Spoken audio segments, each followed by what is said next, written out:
지혜로운 건축가라는 제목으로 하나님의 말씀 증거합니다. 오늘 벌써 산상수훈의 마지막 결론부에 드디어 도착하게 됐습니다. 언제 산상수훈 설교가 시작됐는지 혹시 아시나요? 올해 6월에 시작됐어요. 그래서 8개월 정도 걸려서 산상수훈이 마무리가 되고 있습니다. 그래서 이 산상수훈의 말씀을 통해서 우리가 얼마만큼 하나님의 뜻을 깨닫게 됐고 또 성장했고 변화됐는지 한번 돌아보는 시간 가지면 좋을 것 같습니다. 오늘 산상수훈 마지막 결론에 두 가지 건축자가 대조적으로 나와 있는데요. 어려울 것이 하나도 없습니다. 매우 단순하고 명확한 그림 언어로 반석 위에 집을 지은 사람이냐 모래 위에 집을 지은 사람이냐 이렇게 그림 언어로 보여주고 있습니다. 그러나 산상수훈의 결론부가 7장 13절부터 오늘의 본문까지 이어지는데요. 7장 13절부터 두 가지 대조적인 비유가 계속해서 이어지고 있는 것을 봐왔습니다. 좁은 문과 좁은 길, 아니면 넓은 문과 넓은 길, 좋은 나무와 좋은 열매, 못된 나무와 못된 열매, 참된 선지자 아니면 거짓된 선지자, 그리고 예수님의 말씀을 듣고 행하는 자, 들었지만 행하지 않는 자, 그리고 반석 위에 집을 지은 자, 모래 위에 집을 지은 자, 이렇게 대여섯까지 여러 가지 대조를 통해서 우리는 어떠한 문과 어떠한 길을 갈 것인가, 또 어떠한 집을 지을 것인가, 그 선택을 통해서 예수께서 촉구하시고 마지막 결론부로 나의 이 말씀을 듣고 행하는 자가 반석 위에 집을 지으는 지혜로운 사람이다, 이렇게 말씀을 하고 계신 것입니다. 그러니까 오늘 말씀만 뚝 떼서 반석 위에 집을 짓는 지혜로운 사람이 아니라 13절부터 보니까 누가 반석 위에 집을 지을 수 있는 사람이라고 해석하시나요? 오직 좁은 문을 통해서 좁은 길을 걸어가는 자만이 반석 위에 집을 지을 수 있다, 이렇게 연결되어 있는 것을 보게 되죠. 그 사람이 좋은 나무고 그리고 좋은 열매를 맺게 되는 사람이라는 것이 연결되어 있구나, 이거를 알게 되는 것입니다. 우리 24절 25절 같이 한번 읽어보겠습니다. 시작. 그러므로 누구든지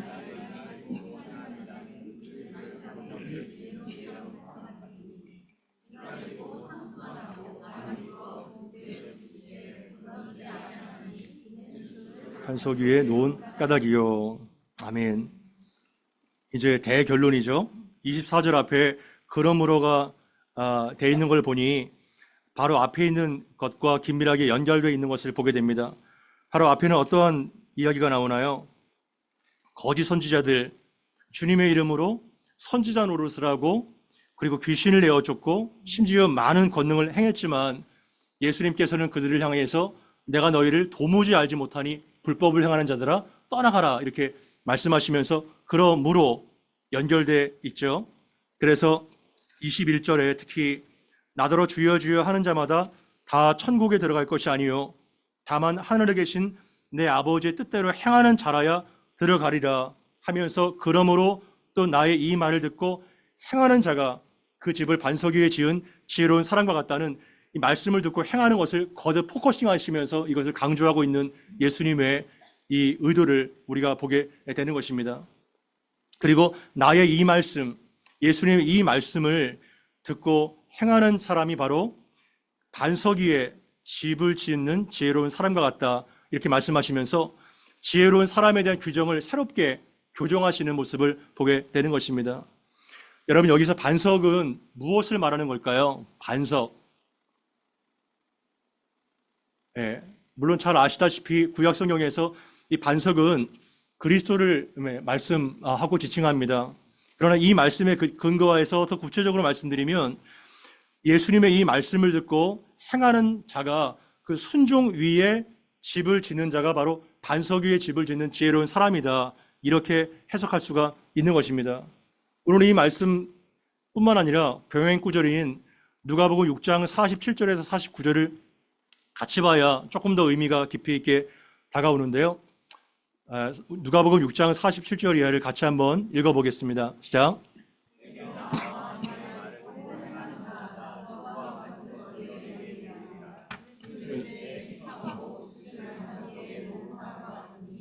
큰 물이 나서 탕류가 그 집에 부딪히되 잘 지었기 때문에 능히 요동하지 못하게 하였거니와 듣고 행하지 아니하는 자는 주체 없이 흙 위에 집 지은 사람과 같으니 탕류가 부딪힘에 곧 무너져 하시니라.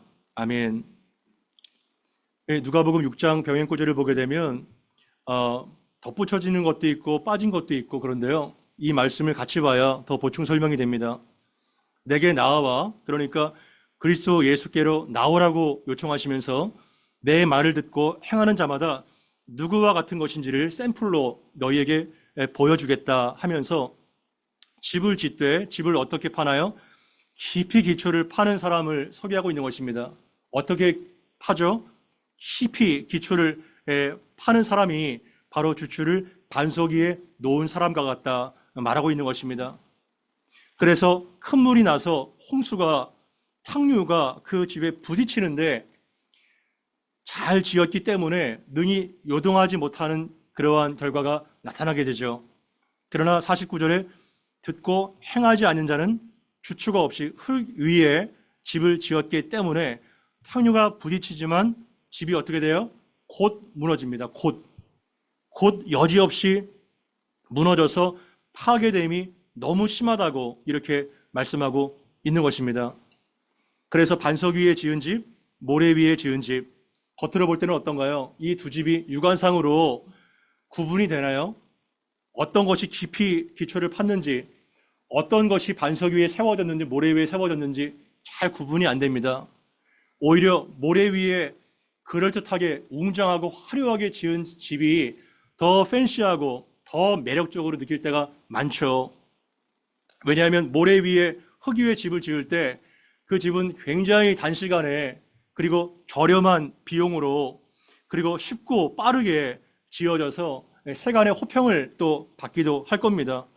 많은 사람이 그를 칭찬하게 될 거예요. 그래서 모래 위에 지은 집이라고 해서 그 사람이 매우 어리석고 매우 우매하다 이렇게 보면 절대 안 됩니다. 그리고 반석 위에 집을 지었다고 해서 그 사람이 지혜롭고 그 사람이 더 좋은 선택을 했고 이렇게 보면 절대 안 되는 거예요. 세상 사람들도 또 어지간히 생각이 있는 사람인 이상 함부로 자신이 거할 집을 짓는 사람은 없습니다. 그러나 겉으로 볼 때는 어떠한 기초 위에 어떠한 재료를 써서 집을 짓는지 알 수 없지만 누가복음 6장과 마태복음 7장과 똑같이 그 집에 타격을 주는 것은 무엇인가요? 그것은 비가 내리고 홍수가 나고 바람이 부는, 이것이 똑같이 반석 위의 집이라고 해서 예배가 되는 것은 아닙니다. 반석 위의 집이건 모래 위의 집이건 똑같이 비가 내리고 창수가 나고 바람이 부딪힌다고 이렇게 말을 하고 있어요. 그리스도인이라고 해서 고난이 비껴가지 않습니다. 많은 환난과 어려움이 있죠. 그리고 가장 결정적인 차이는 무엇인가요? 이 홍수만 아니면, 이 폭풍만 아니면 오히려 모래 위에 지은 건축자가 더 지혜롭다고, 더 가성비 있는 집을 지었다고 평가를 받게 될 것입니다. 그렇지 않겠나요? 홍수만 없다면, 태풍만 안 불지 않는다면 오히려 반석 위에 집을 지은 사람이 더 혹독한 비난을 받게 될 거예요. 왜 이렇게 많은 비용을 들였냐고, 왜 이렇게 쓸데없이 더 엄청난 추가적인 비용이 들었냐고 이렇게 물매를 맞을 수도 있을 것입니다. 그러나 인생의 지분이요, 반드시 비와 그리고 홍수와 그리고 폭풍이 닥친다는 것을 우리가 인정하게 됩니다. 그때야 비로소 누가 집을 잘 지었는지, 누가 정말 지혜로운 사람인지가 그때 판명이 나게 되는 것이죠.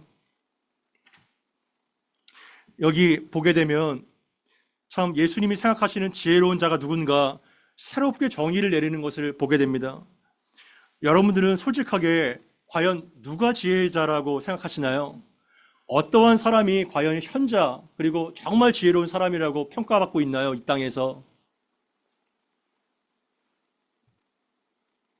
학교 선생님도 계시고 또 뭐 매스컴이라든가 누가 주목받는 정말 포춘지에 막 예를 들어 뭐 세계를 움직이는 50인 누가 정말 거명이 되나요? 정말 탁월한 지혜로 탁월한 전략으로 세상을 경영하고 기업을 경영해서 굴지에 성과를 낸 사람이 지혜로운 사람이겠죠. 그리고 사물의 이치를 객관적으로 정확하게 분별해서 삶에 적용하는 자, 그리고 방대한 많은 지식을 섭렵하고 배우고 연구하고 사상하는 그러한 사상가, 그리고 남들이 부분밖에 보지 못하는데 전체를 보고 그리고 놀라운 식견으로 이 세상을 이끌어가는 탁월한 사람, 그 사람이 바로 현자로 평가되지 않나요? 동서고금을 막론하고 공자의 사상이라든가 또 수많은 철학가들이라든가 그리고 세계를 선도하는 많은 경영자들, 바로 그들이 바로 객관적으로 지혜자다, 누구도 변명할 수가 없을 것입니다. 그리고 성경도 그것을 지혜로 여겨요. 그걸 배제하는 것이 아닙니다. 그러나 적어도 이 본문에서 예수님은 지혜자와 어리석은 자의 규정을 굉장히 새롭게 규정하세요. 오늘 이 본문에 입각해서 지혜자는 누구라고 평가하시나요? 예수님은 이 말씀을 듣고, 좁게는 산상수훈 전체의 말씀, 광범위하게는 성경 전체의 말씀을 듣고 행하는 자, 실행하는 자가 바로 지혜자다, 이렇게 얘기를 하고 있는 것입니다. 그렇지 않고 듣고 행하지 않는 자가 어리석은 사람이다, 이렇게 얘기를 하고 있어요. 인정하시나요? 우리는 인정하고 싶건 하고 싶지는 않건 간에 예수님의 이러한 말씀을 우리는 받아들여야 되는 것입니다. 이것이 바로 산상수훈 전체의 결론, 마침표이기 때문인 것입니다. 그렇다면 우리는 성경이 일관되게 말씀하시는 지혜자, 그것은 하나님의 말씀을 믿고 듣고 순종하는 자, 이 사람이 바로 반석 위에 기초를 두고 요동치 않는 삶을 사는 사람이라고 평가받고 있는데요. 나는 그럼 하나님의 말씀을 듣고 실행하고 있는가? 실행하고 계신가요? 아니면 듣기만 하고 행하지 않아서 자신을 속이는 자가 아닌가? 우리는 한번 진지하게 점검을 해봐야 되는 것입니다. 야고보서 1장 21절에서 22절 말씀 같이 한번 읽어보겠습니다. 야고보서 1장 21절 22절 말씀입니다. 시작. 그러므로 모든 더러운 것과 넘치는 악을 내다버리고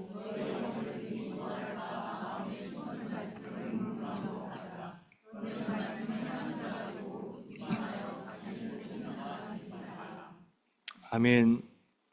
야고보는 그러므로 모든 더러운 것과 넘치는 악을 내다버리고, 우리가 아무리 교양으로 아무리 지식으로 우리를 싸바르고 우리를 위장해도요, 인간의 본질이 하나님의 말씀을 대적하고 그리고 죄악 덩어리라는 것을 우리는 인정해야 됩니다. 그것이 칼빈이 얘기했던 토탈 디프라버티, 인간의 전적인 타락이라는 것을 우리가 알고 있어야 됩니다. 성경에서 비롯된 것입니다. 인간이 얼마나 가망이 없고 얼마나 철저하게 무지하고 무능력한지 우리는 말씀을 통해서 알게 되는 것입니다. 그래서 모든 더러운 것과 넘치는 악을 내다버리고, 우리 안에 얼마나 많은 악이 이불을 통해서, 행동을 통해서 나타나고 있나요? 그거를 내다버리고 우리의 영혼을 능히 구원할 바 마음에 심어진 말씀을 온유함으로 받으라, 이렇게 말하고 있는 것입니다. 여기에서 마음에 심겨진 말씀, 이것이 반석에 뿌리를 내리고 건강하고 튼튼한 집을 짓는 핵심인 것입니다. 어디에 심겨진 말씀이요? 마음에 심겨진 말씀, 그거를 온유함으로 받으라, 이렇게 말을 하고 있는데요. 이거를 영어 성경으로 보게 되면 이렇게 나와 있습니다. Welcome with weakness. 하나님의 말씀, 우리의 영혼을 구원할 수 있는 파워를 갖고 있는 하나님의 말씀을 welcome, 환영하라는 거예요. 어떻게 해요? with meekness, 온유함으로 웰컴하고 받아들이라는 겁니다. 아멘. 여러분들은 하나님의 말씀을 웰컴하고 받아들이고 환영하고 초청하고 암송하며 새기며 이 말씀을 마음에 뿌리를 내려서 뿌리 깊게 박히도록 하고 있나요? 그것이 기초를 깊게 파는 것입니다. 그러면서 welcome with meekness, the implanted word. 임플란트가 여기서 제가 봤어요. 저는 치과에서만 봤는데 implanted word, 뿌리가 박혀진 말씀이라는 거예요. 마치 이가 막 나사를 쪼여가지고 그냥 뿌리를 박는 것이 아니라 견고하고 절대로 뽑혀지지 않는 그 말씀을 어디에요? 우리의 심령 가운데 박아놓으라는 겁니다. 그것이 너희의 영혼을 구원하고 너희를 살리는 하나님의 말씀이라는 겁니다. 아멘. 그것이 말씀에 견고하게 뿌리를 내려서 마음에 심겨진 말씀으로 여러분들의 견고한 집을 지어져 나가는 거예요. 여러분, 하나님의 말씀은요, 그냥 말씀이 아닙니다. 생명이고 능력이에요. 이것이 벽돌 한 장 한 장이 돼가지고 거대한 집과 성전이 지어져 가는 것입니다. 아멘. 예수님의 말씀 하나하나가 한마디 한마디가 거룩한 벽돌인 거예요. 리빙스톤인 거예요. 이 한 장 한 장을 심혈 있게 정성껏 쌓아야 어떠한 탕류가 와도 어떠한 홍수와 폭풍이 와도 무너지지 않는 견고하고 끄떡없는 집이 지어지게 되는 겁니다. 아멘.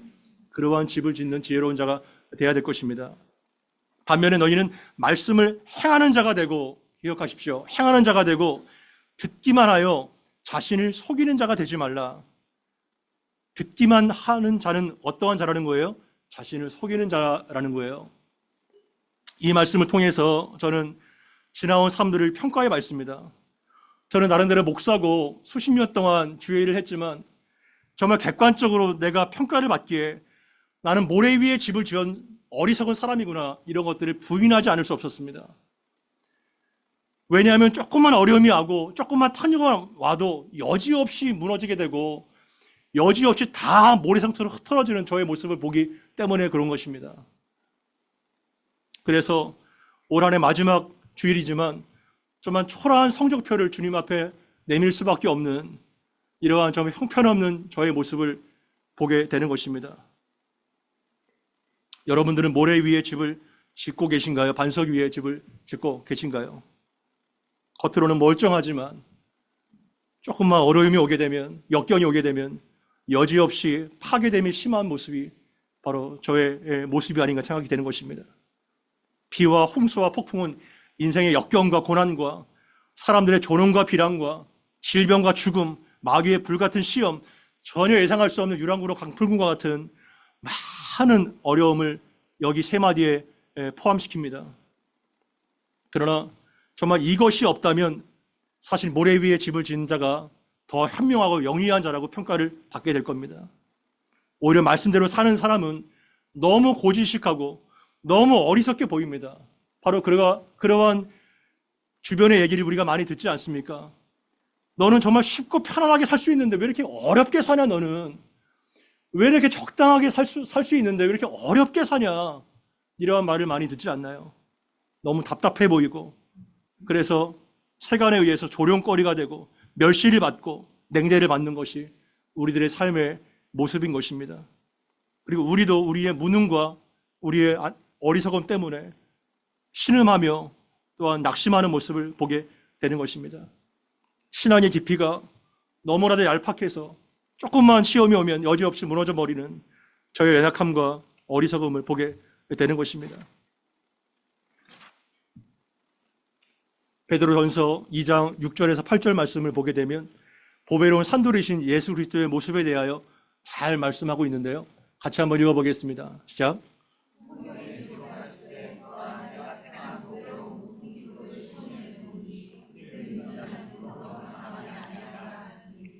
그러므로 믿는 자에게는 보배이나 믿지 아니하는 자에게는 건축자들이 버린 그 돌이 모퉁이의 머릿돌이 되고 또한 부딪히는 돌과 걸려 넘어지는 하는 그들이 말씀을 순종하지 아니하므로 넘어지나니 이는 그들을 이렇게 정하신 것이라. 아멘.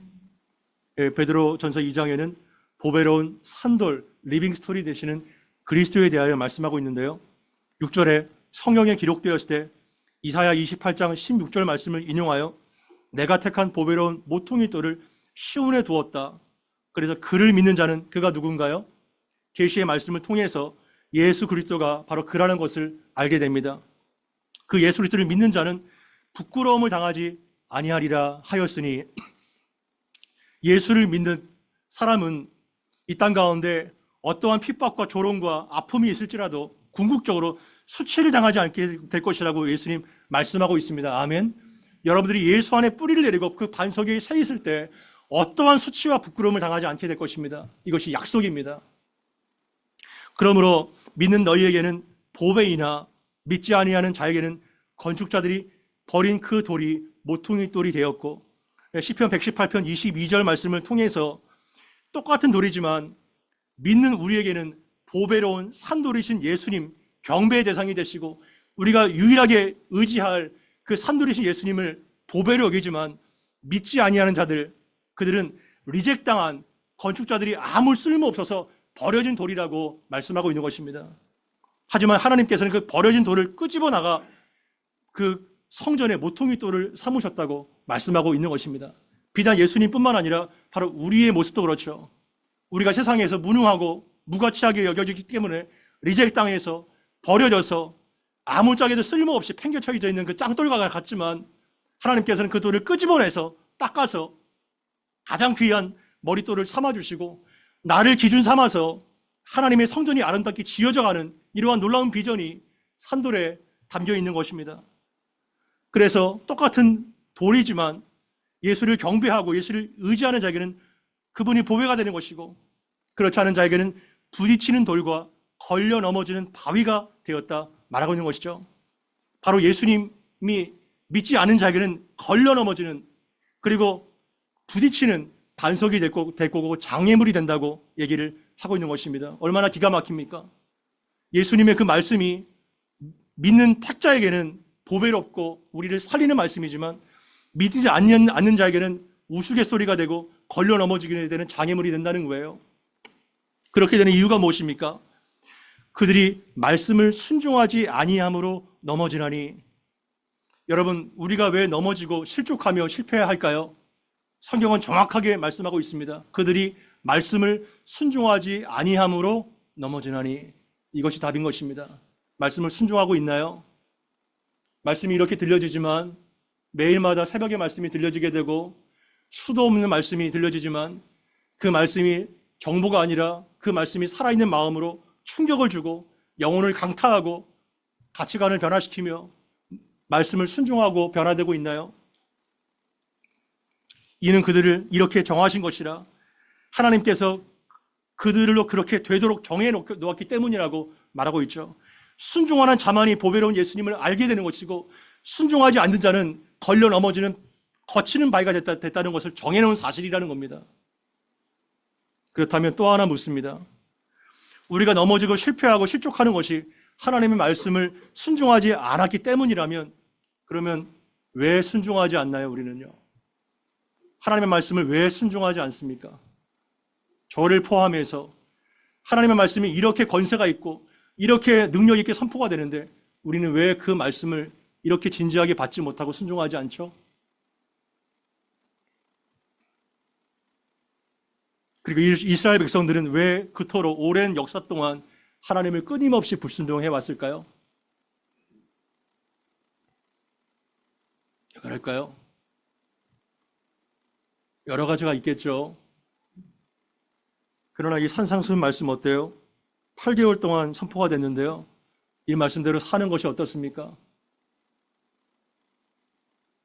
정말 불가능합니다. 불가능해요. 이 말씀대로 살면요, 망할 것 같습니다. 이 말씀대로 살면 죽을 것 같습니다. 그래서 말씀 순종 안 해요. 거의 대부분의 사람이 말씀에 순종하지 않습니다. 말씀을 그냥 듣죠. 그래서 이 단순하고 명확한 그림 언어로 예수님의 말씀을 듣고 순종하는 것이 얼마나 결정적인지를 두 가지 건축자를 통해서 보여주시는 것입니다. 이것이 얼마나 실천되기가 어려운 것인지를 그림을 통해서. 이스라엘 백성들 말씀대로 살기를 거부했어요. 그들은 끊임없이 여호와께로 돌아오라고 했지만, 선지자들이 목숨을 내걸고 외쳤지만 우상 숭배를 그치지 않았습니다. 왜냐하면 가나안 방식대로 살지 못하면 죽을 것 같기 때문에. 말씀대로 살기에는 너무 큰 손해가 눈앞에 보이기 때문에. 그래서 다 넓은 길로, 다 넓은 문으로 가게 되는 겁니다. 그리고 우리의 자아가 얼마나 완고하고 얼마나 강한지, 얼마나 찔긴지 하나님의 말씀을 본성적으로 대적합니다. 우리는 하나님의 말씀을 본성적으로 거부합니다. 하나님의 말씀 싫어해요, 인간은요. 원하지 않습니다.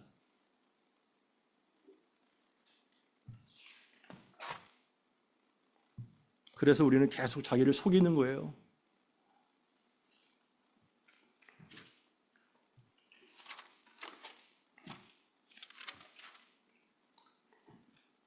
26절, 27절 말씀 같이 한번 읽어보겠습니다. 시작. 나의 이 말을 듣고 행하지 아니하는 자는 모래 위에 지은 어리석은 사람 같으니 비가 내리고 창수가 나고 바람이 불어 그 집에 부딪힘에 무너져 그 무너짐이 심하니라. 아멘. 어려운 말씀 없죠, 그죠?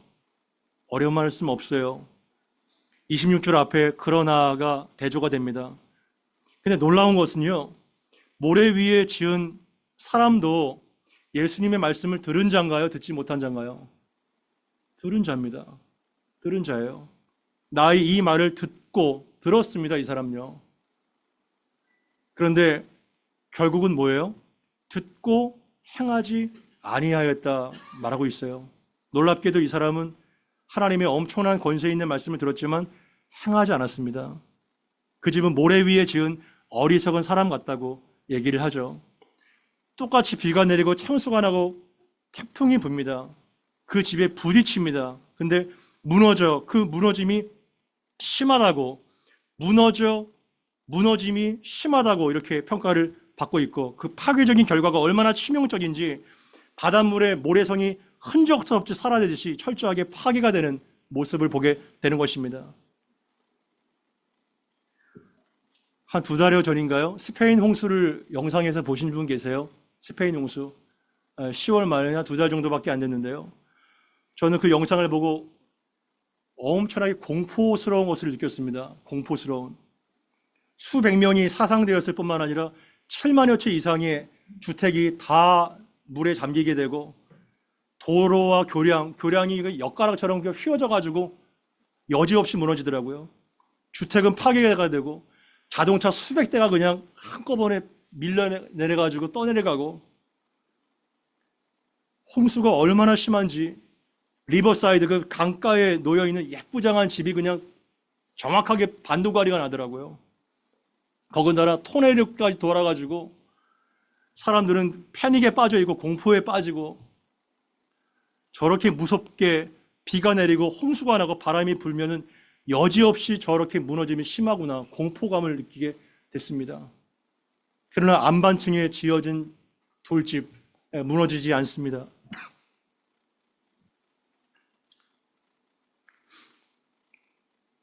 정말 이렇게 철저하게 파괴된 것을 미리 알았다면 그 말씀을 실행할 텐데, 우리는 무지와 어리석음 때문에 그렇게 하지 않죠. 너무나도 많은 대가가 지불되기 때문입니다. 고린도전서 3장 10절 11절 말씀 같이 한번 읽어보겠습니다. 고린도전서 3장 10절 11절 말씀입니다. 시작. 내게 주신 하나님의 은혜를 따라 내가 지혜로운 건축자와 같이 터를 닦아두매 다른 이가 그 위에 세우나 그러나 각각 어떻게 그 위에 세울까를 조심할지니라. 이 닦아둔 것 외에 능히 다른 터를 닦아둘 자가 없으니 이 터는 그리스도 예수 그리스도라. 아멘. 우리 모두는요 다 집을 지어가는 건축자들입니다. 가정이라는 집도 지어져 가고 있고, 또한 교회도 음부의 권세가 해할 수 없는 집을 우리가 다 공동으로 지어져 가고 있는 것입니다. 또한 사회와 국가도 모두가 다 건축을 하고 있는 공사 중이죠. 사도 바울은 고린도 교회 성도들을 향해서 내게 주신 하나님의 은혜를 따라 내가 지혜로운 건축자와 같이 터를 닦아두었다. 오늘의 설교의 제목이죠. 지혜로운 건축자와 같이 완벽한 터를 닦아두었다. 그리고 다른 이가 그 터를 닦은 위에 이제 계속해서 집을 세우지만, 그러나 각각 그 위에 어떻게 건축할지를 매우 신중하고 매우 조심해서 건축을 하라, 이렇게 권면을 하고 있는 것입니다. 여러분들은 매우 신중하고 매우 조심스럽게 건축을 하고 있습니까? 아니면 날림으로 건축을 하거나 또한 부실공사로 정말 산풍백화점처럼 무너질 수밖에 없는 그런 끔찍한 재앙을 초래할 수도 있다는 것을 염두에 두고 있나요? 사도 바울은 이 닦아둔 것 외에 능히 다른 터를 닦아줄 자가 없다고 말하고 있는데, 이 터가 곧 누군가요? 예수 그리스도시다, 이렇게 말씀하고 있는 것입니다. 그래서 there is only one foundation, is Jesus Christ. There is only one foundation. 유일한 단 하나의 파운데이션이 바로 예수 그리스도 터 위에 우리의 기초가 세워진다고 말씀하고 있는 것입니다. 그 예수 그리스도 위에, 그 말씀 위에 여러분들의 집을 잘 짓게 되기를 바랍니다. 무너지지 않고 요동하지 없는, 끄떡하지 않는 이러한 터 위에 집을 져야 여러분의 가정과 우리 교회가, 이 국가가 정말 요동하지 않는 견고한 집을 짓게 될 것입니다. 그렇지 않으면 우리는 얼마나 치명적으로 그 대가를 톡톡하게 볼지 두려울 뿐입니다. 찬송가 488장에 반복되신 예수 그리스도를 찬양하고 있는 찬양 다 아실 겁니다. 이 몸의 소망 무행가 우리 주 예수뿐일세. 우리 주 예수밖에는 믿으리 아주 없도다. 굳건한 반석 되시니 그 위에 내가 서리라. 그 위에 내가 서리라. 아멘. 굳건한 반석 되시니 그 위에 내가 서리라. 그 위에 내가 서리라. 견고한 반석 되신 예수 그리스도 그 위에 믿음의 집을 견고하게 전하가는 여러분들 되기를 바랍니다. 그래야 우리는 어떠한 인생의 환난과 역경 속에서도 요동하지 않는 그 믿음으로 영원한 집을 지게 될 것입니다. 마지막에 28절, 29절 예수님의 가르침에 놀라는 무리들의 반응으로 이 산상수훈이 끝나고 있습니다. 같이 한번 읽겠습니다. 28절, 29절입니다. 시작.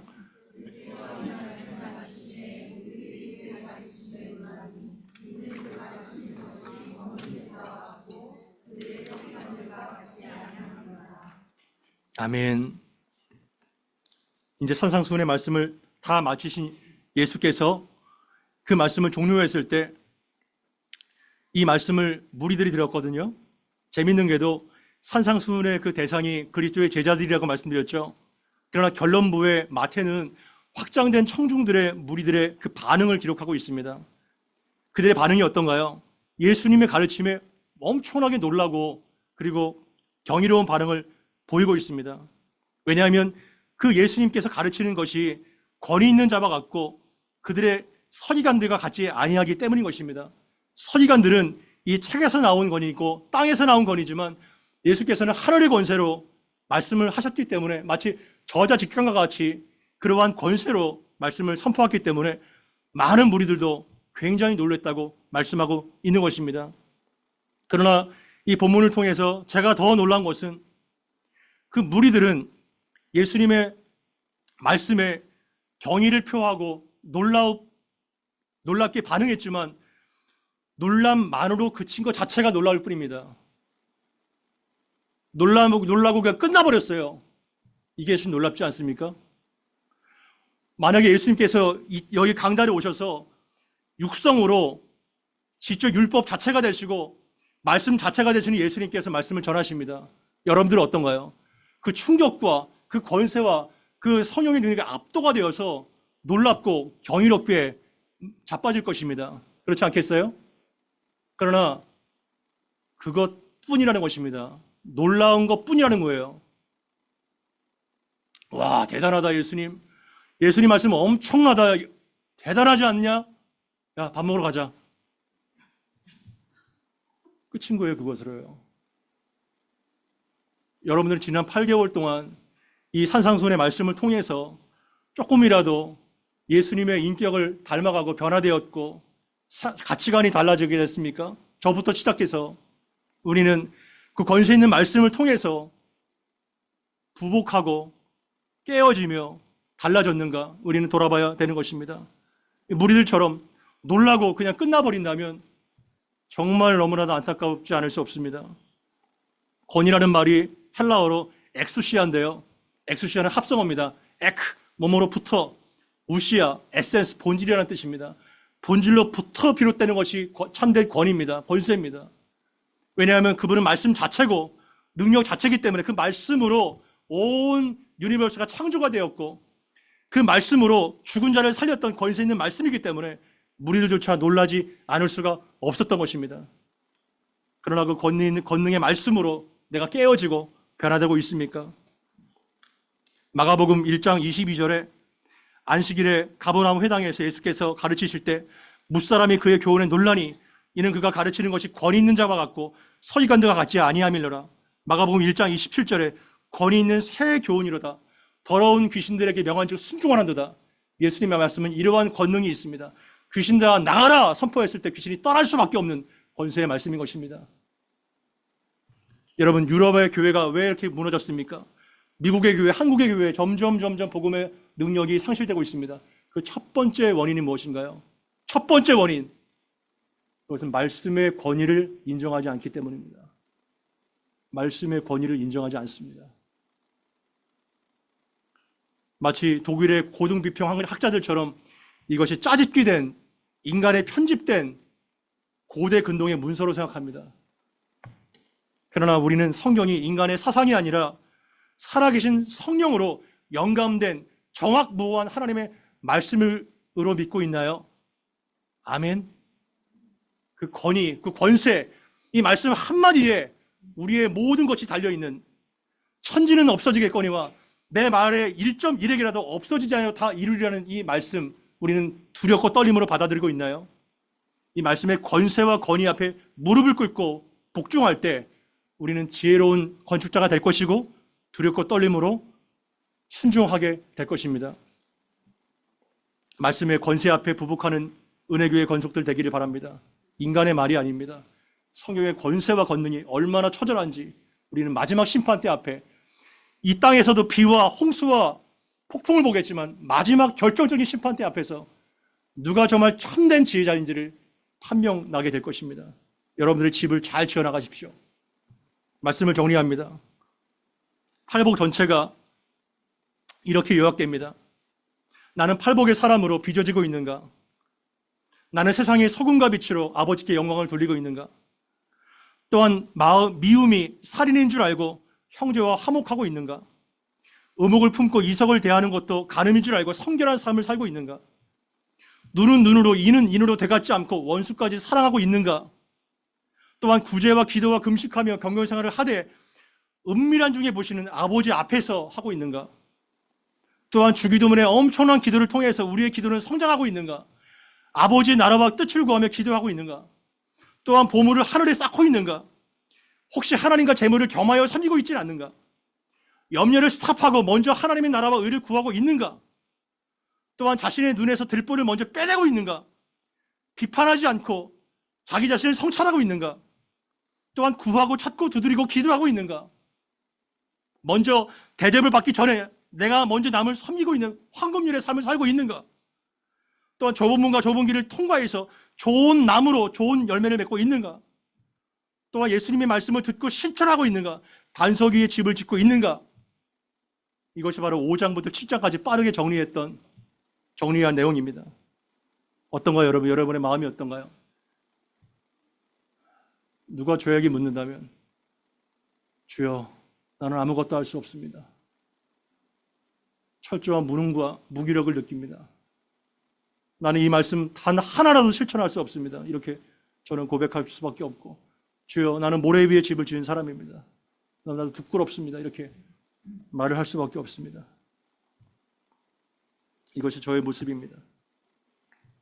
그래서 우리는 어디로 나아가야 됩니까? Only by prayer. 아멘. 오직 기도인 것입니다. 2025년 표어인 것입니다. Only by prayer.